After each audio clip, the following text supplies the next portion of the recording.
Tani started on pole and beaten through those heats. Schleimer second, Morgado third. Game on in KZ2. 18 laps to crown this year's FIA KZ2 European champion. From the start, Tani took the lead. Schleimer doing well to hold on to second place, with teammate Jenis Civico beating Morgado to third.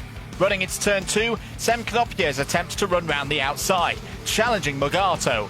CPB Sports' leading hopeful holds on to fourth, but in doing so releases the top 3. Tani aboard the LA Motorsport Powerlin from the Two Works Tony karts as the rest filed their way through. With the points close, a whole raft of permutations were possible for the championship.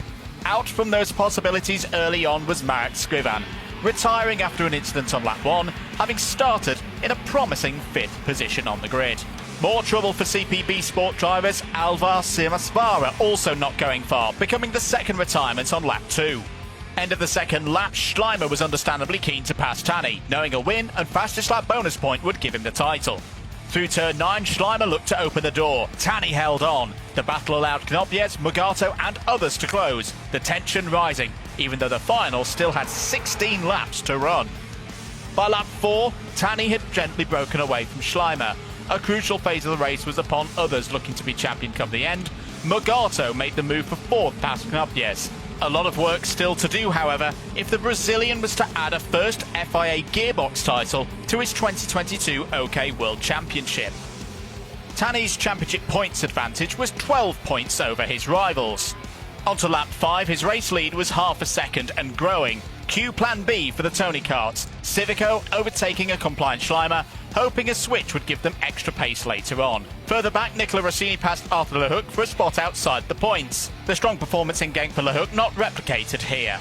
More dramas for CPB Sport pilots, Manuel Casti finding himself perched on top of Theo Bland's Birrell, both out of the race at turn 9 and understandably disappointed. Lap 7, Alois Girardet was fighting hard to keep hold of a spot inside the top 10 in the CRG. The hold-up triggering plenty of other moves inside the top 20, including brief gains for Filippo Sala. Michael Adair found a way past Antoine Broggio for 13th through the infield. Goldstein also took advantage, but sadly could see his now distant hopes of the European title disappearing up the road. The phrase "give up" is not in the Belgium's vocabulary, as the rest of the race would show. Lap 8, Tani's lead was growing further, Schleimer lacking the performance in the final to stay on Civico's tail. Goldstein continued steady progress up the order, passing Adair, gaining more points, but still needing a miracle to win the title, with 3 rivals still positioned well ahead. Approaching the midpoint of the race, a positive move from Dion van Werven, passing Girardet for 8th place into turn 2. Next target, Birrell's Noah Wolf, who had scored his first points of the championship season through the qualifying heats. Meanwhile, Tani out front remained leader of the race and of the live championship points. More overtaking into turn 5, Adair once again making the moves, this time past Jay Irwin for 15th place. Also getting involved was Jean Louis for CRG, who was looking to add to his positive result in the final at Genk. With the top 6 stretching away, those inside the top 20 knew their podium hopes for the day were all but gone. This didn't stop the brave making moves. Jay Irwin boldly finding a way back ahead of Broggio. Unfortunately for him, a post-race 5-second penalty would undo the New Zealander's work. Back at the front, no change in position, but Schleimer was coming under more pressure from Morgado.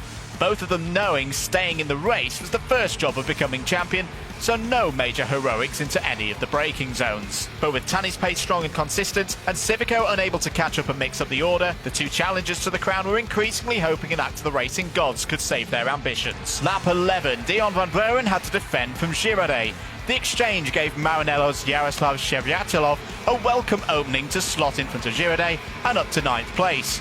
Goldstein joined the group, having overtaken Robert Kindervatter, gaining more points, but still quite the margin behind the likes of Tani, Schleimer and Morgado up the road. Elsewhere, Wolf's pace allowed him to catch and overtake Dan Massiar for 6th place at turn 5. A good showing for the Briton, who'd constantly been a top 10 runner all weekend.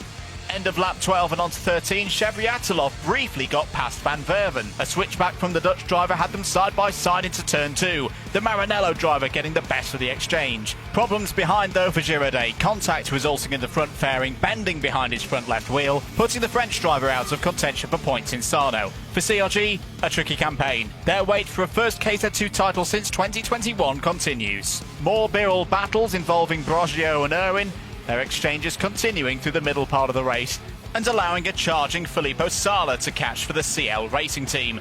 The Italian, one of the biggest movers in the field on home soil, gaining 11 places from the start. 2 laps to go, the Schleimer-Morgado battle was now looking set for second in the standings. Morgado getting the better of his opponent through and out of turn 1. The CPB Sport driver holding on to hope that late drama may befall Tani. Schleimer lost another position to Knopjes into turn 5, the highlight of a solid drive from the Dutchman.